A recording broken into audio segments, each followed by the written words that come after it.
It was always gonna end in tears. Welcome to Watch Mojo UK, and today we'll be counting down our picks for the top 10 most embarrassing appearances by British politicians on TV shows. Before we begin, we publish new content every day, so be sure to subscribe to our channel and ring the bell to get notified about our latest videos. For this list, we're ranking when British politicians abandoned the safety of Westminster to venture out and onto our televisions. We're including quiz shows, reality shows, and talk shows, but excluding purely political interviews or appearances at party conferences and on the campaign trail. What did she say? Oh, everything. She's just a sort of bigoted woman. Number 10, Theresa May. The One Show. Theresa May was once asked in an interview to reveal the naughtiest thing she'd ever done, and this was her less than enthralling answer. I have to confess, when me and my friends sort of used to run through the fields of wheat, the farmers weren't too pleased about that. So when she appeared on The One Show in 2017 alongside husband Philip, viewers weren't expecting an evening of high drama. What follows through is a half-hour snooze fest that continually turns the switch between the magnificently mundane and the excruciatingly awkward.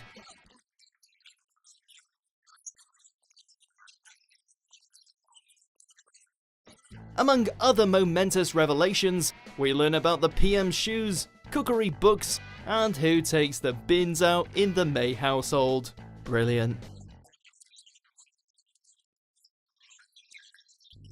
Number 9, Ed Balls. Strictly Come Dancing. The former Shadow Chancellor isn't the only top-level politician to have a crack at Strictly, and Widdicombe's 2010 stint is still TV gold. But even her legendary performances are beaten by the ever-enthusiastic Ed Balls.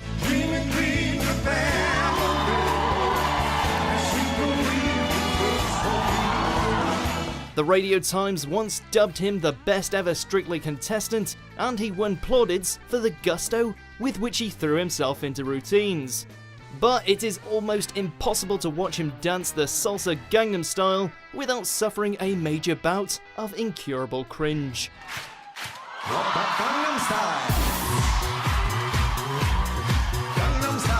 Number 8, Boris Johnson. Have I got news for you? Johnson has appeared many times on this quiz show as both panellist and presenter, and if there's one thing all of his appearances have in common, it is the rough ride he receives from others on the show. This Boris Johnson was never meant to be let loose on the humankind! But Johnson's most uncomfortable moment came as a panellist in 2001 when he was quizzed about the then Conservative leader, Ian Duncan Smith. Do I have to do this? Yes. I've never seen this on this show before. Despite claiming to know his leader well, Johnson fails to answer a single question correctly, thanks in no small part to Paul Merton's interruptions. What did Ian Duncan Smith drop in 1992? His testicles. Number 7, David Cameron. Friday Night with Jonathan Ross.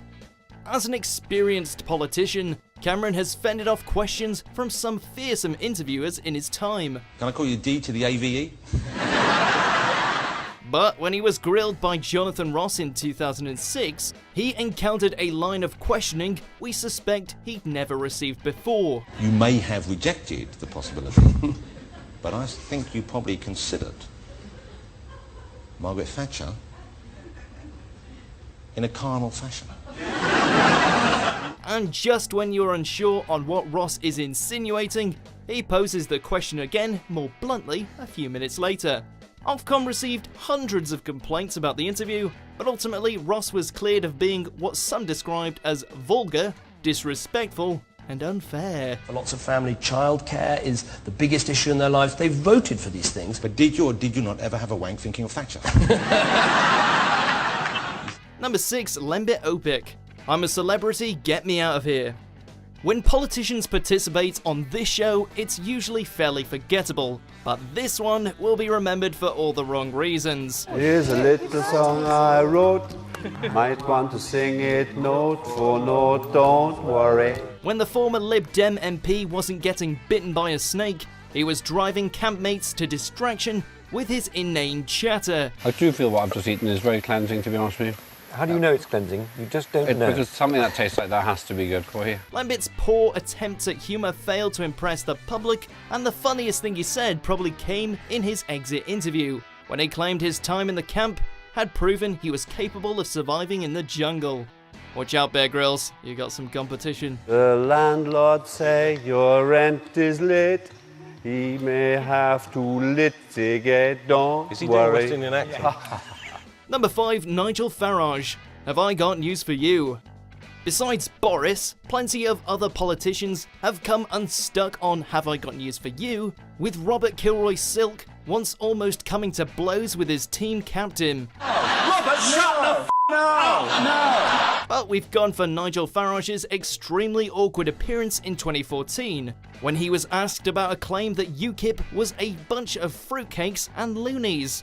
Even the normally opinionated Farage is left speechless when confronted by the views of his party treasurer. Chess, bridge, poker, women come absolutely nowhere. I think that just has to be borne in mind. And whilst he appears to take the affair in good spirits, he certainly isn't laughing as much as we are. I'm going to go for loony. It's the wrong answer. It's actually a trick question. He's not a fruitcake nor a loony. He's a closet racist. Number 4, David Lammy, Celebrity Mastermind. When Labour MP Lammy appeared on this quiz show in 2008, he was the Minister of State for Higher Education. And your name is? David Lammy. And your chosen charity? ActionAid. So he was certain to acquit himself well, right? Unfortunately, Lammy scores just 13 points, and the absurdity of some of his answers leaves viewers scratching their heads. When asked which blue cheese often accompanies port, Lammy suggests it was Red Leicester, and when quizzed on who succeeded Henry VIII, the MP gives this bizarre response. Who acceded to the English throne at the age of 9 on the death of his father Henry VIII in 1547? Henry VII. Even allowing for nerves, it was a painfully poor performance and calamitous for his credibility. The Purple Heart is the American military award. Number 3, Una King, Dancing on Ice.